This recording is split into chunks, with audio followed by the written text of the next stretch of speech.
So yun guys, no, gabing-gabi napasugod kami sa Santa Mercedes. So yun, ito additional antenna, multiple antenna ng aming client. So mayroon na silang antenna. Nakatago dyan sa mga halaman na sa puno. Yung 314N. Pero ito, ni-repeater mode ko siya doon sa sa compass. So yun, okay na okay. So yun, pakita ko lang yung kanilang antenna. Ito. Ang galing. So yun. So pang lang na, pang home use.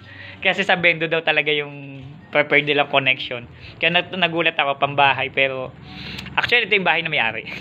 So yun, ni-repeat nila yung signal kasi may mga tambay-tambay dito. Ito kasi tambay ng mga tropa.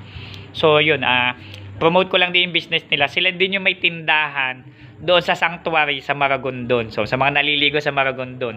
So sana lagi nyo dayuin yung sanctuary. Napakasap maligo. Sulit na sulit.